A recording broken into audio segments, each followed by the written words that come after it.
Mitra bisnis, pemerintah berencana menyeragamkan kemasan rokok yang beredar di Indonesia polos tanpa merek ataupun logo atau plain packaging produk tembakau. Kemasan polos itu akan menghapus identitas merek yang selama ini menjadi ciri khas produk. Dengan tanpa merek atau logo, diharapkan akan mengurangi perokok pemula yang biasanya tertarik mencoba merokok karena branding dari suatu merek tertentu. Apa komentar Anda mengenai menyeragamkan kemasan rokok menjadi polos tanpa merek atau logo dengan alasan mengurangi perokok baru ini? 6339160 atau WhatsApp call 0816924924. Ini mah main-main ya, setengah hati. Ya sebenarnya kalau memang mau dihapus itu gampang sekali. Kenapa? Itu iklan rokoknya nggak boleh atau gimana, seperti di Singapura. Jadi negara-negara luar itu selalu mengkampanyekan. Dan itu benar. Kalau di sini setengah hati kenapa? Karena pajak. Ya pajak. Nah, jadi semua di sini boleh, yang penting pajak, yang penting bayar pajak. Nah, narkoba boleh, judi boleh, semua yang penting bayar pajak. Terima kasih. Ya, saya pikir tidak usah sejauh menyeragamkan bungkus rokok dulu ya. Tetapi pemerintah bisa melakukan penegakan yang saat ini. Misalnya tempat-tempat yang tidak boleh merokok, itu dilindungi memang orang yang tidak merokok, tapi hak orang yang merokok juga yang memilih secara dewasa untuk merokok silakan. Misalnya di bus-bus, di angkutan umum, di tempat-tempat publik yang bisa diatur oleh pemerintah. Itu dulu yang dimaksimalkan. Karena sebenarnya kalau dibuat hanya bungkus rokok saja, kejauhan. Kalaupun nanti dia dirubah, tentu pabrik rokok juga punya identitas kecil, entah itu pakai warna atau pakai logo kecil R, M, L, atau pakai ini yang mengatakan ini rokok sigaret atau putih.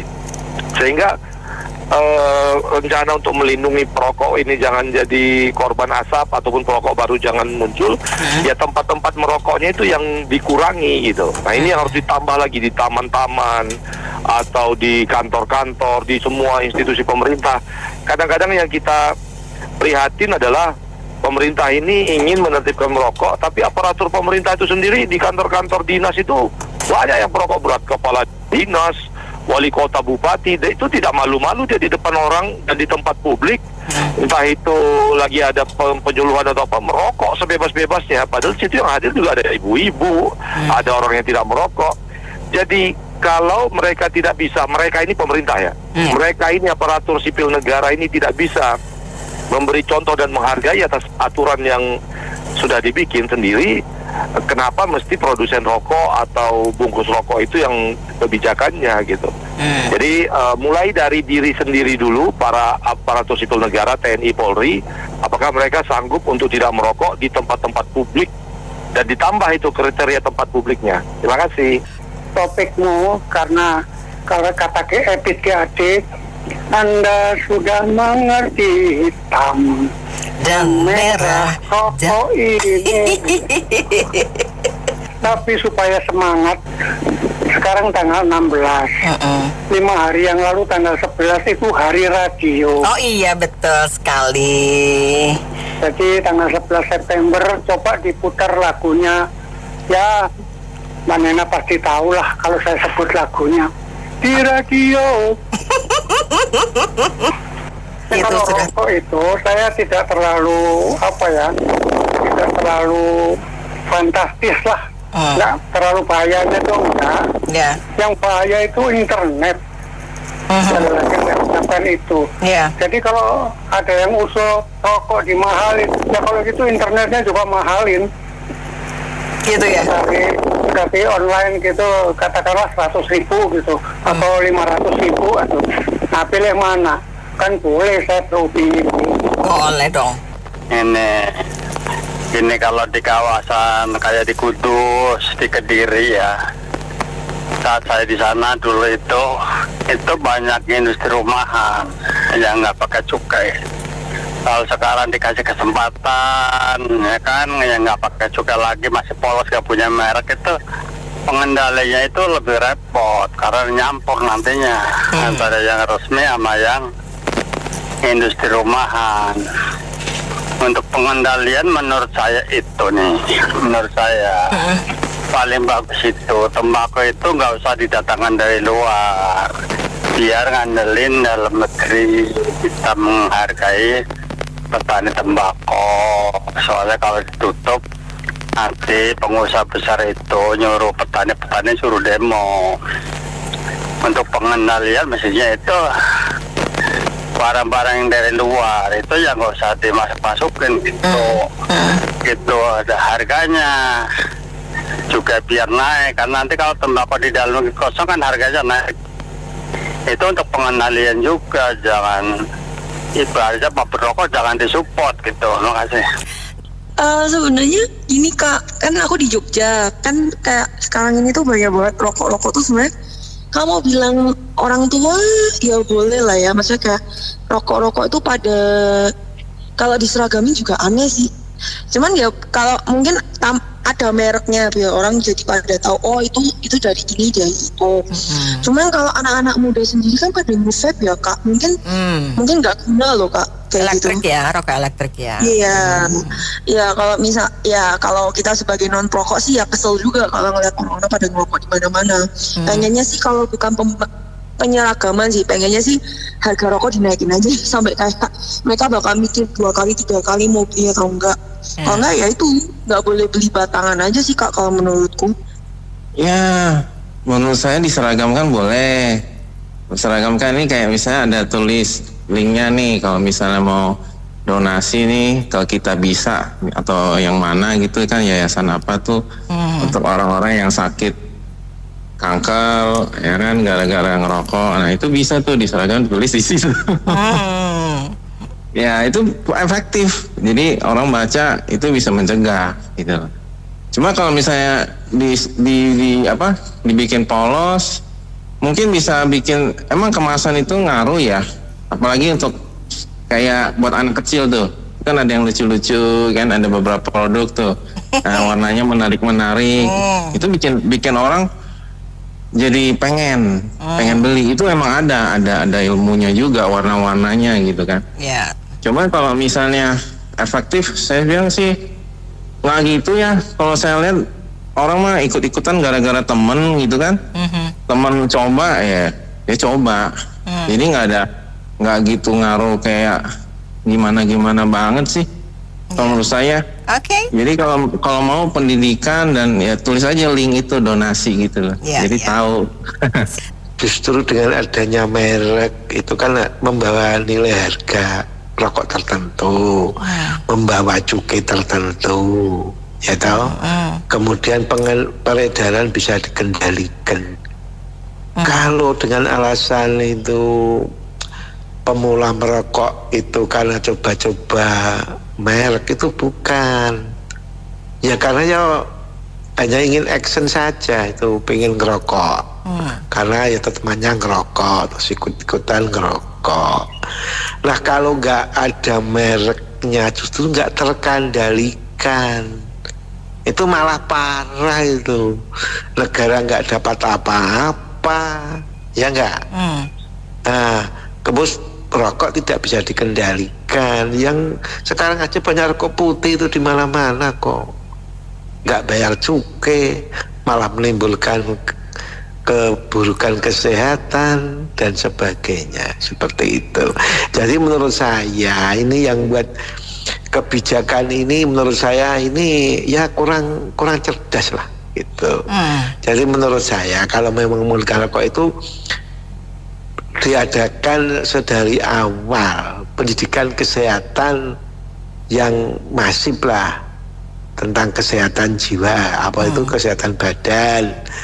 Nah itu dari SD itu dikenalkan bahwa rokok itu gini, jangan coba-coba seperti itu, termasuk narkotika, seperti itu. Jadi dengan demikian itu ya mereka mesti akan takut dan dia akan nggak merokok. Saya sendiri dulu ya perokok berat. Ketahuan tapi sih dari suaranya Romo. Dia tobat itu.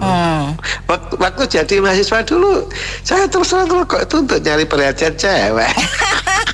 Saya kalau waktu masih muda kalau nggak ngerokok nggak maco katanya gitu ya. Bul sebat-sebat.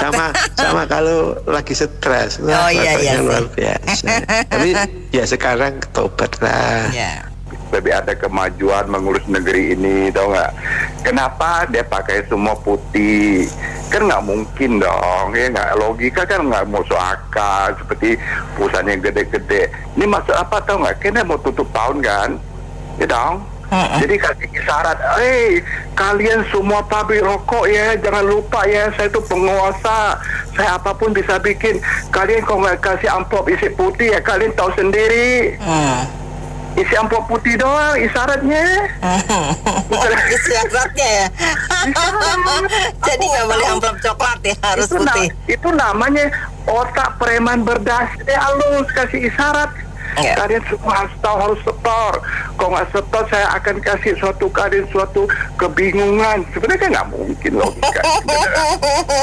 Memang segala sesuatu itu nggak perlu tersurat ya, tersirat udah jelas ya. Ya karena harus ngerti.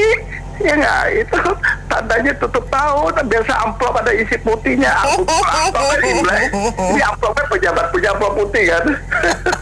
Aduh, ini kan waktu itu juga sudah dibahas ya. Ya betul. Jadi mama sih nggak banyak-banyak lah komentarnya. Memang itu akan rancu sekali. Waktu itu juga kalau nggak salah ada beritanya pengusaha udah mulai protes kan. Maksudnya mereka ya kurang setuju banget deh itu.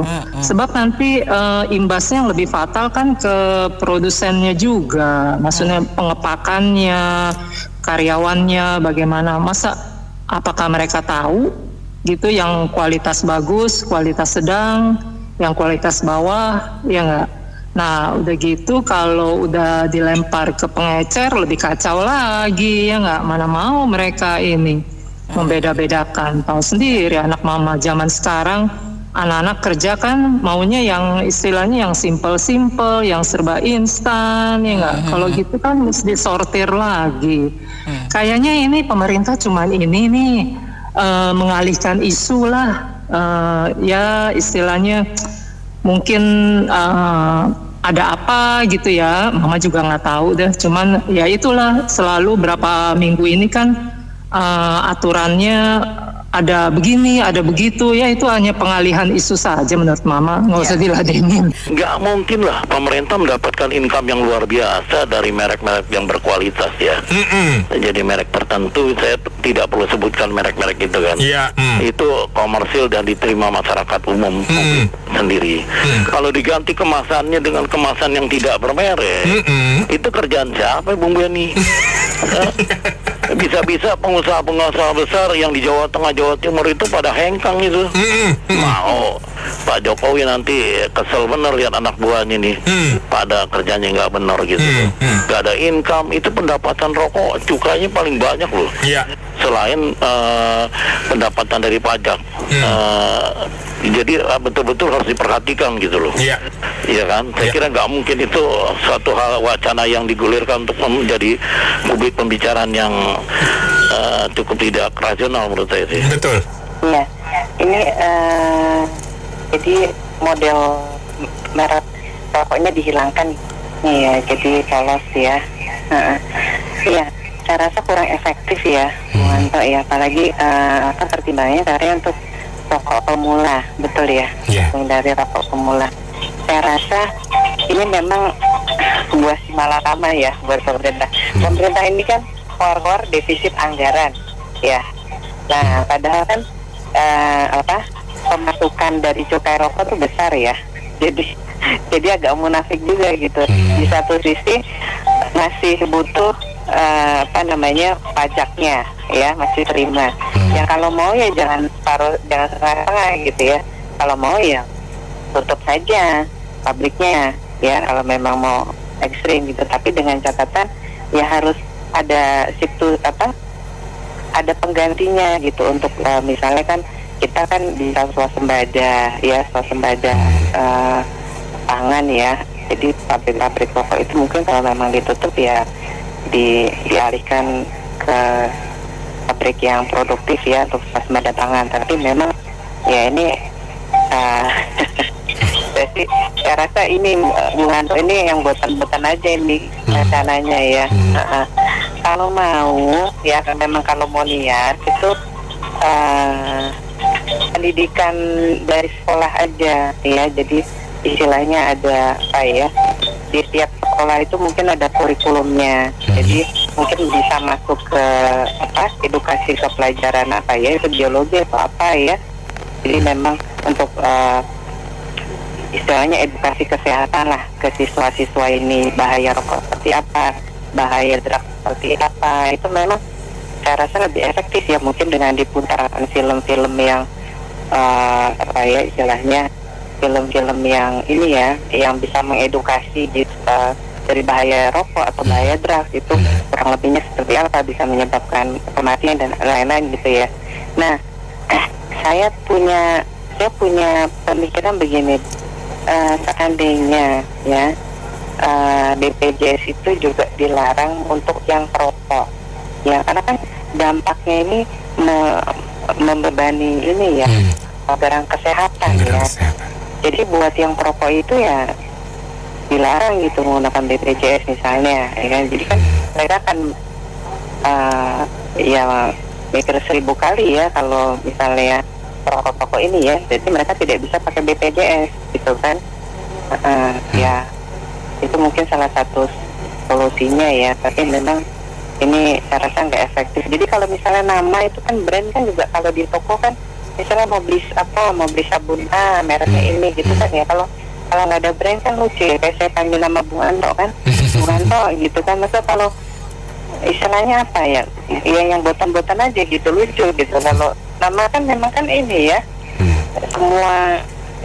semua manusia punya nama gitu. Apalagi produk harus punya brand memang, karena value-nya dari brand itu ya kan.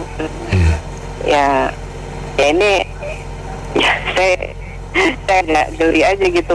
Ya itu tadi, di satu sisi masih terima pajaknya, tapi di sisi lain setengah-setengah, ini masih setengah-setengah ya pemerintah gitu. Iya, cukainya mau terima ya kan, saya teriak anggaran defisit, tapi cukainya masih mau terima ya gitu. Ya kan, jadi jangan munafik juga lah gitu. Ya kalau mau memang yang jangan tengah-tengah lah gitu kalau memang mau buat kebijakan. Tapi di satu sisi memang cukainya kan besar ya untuk pemasukan APBN ya. Baik mitra bisnis, kami cukupkan sampai di sini untuk Businessman Opinion. Saya Andri Wijaya.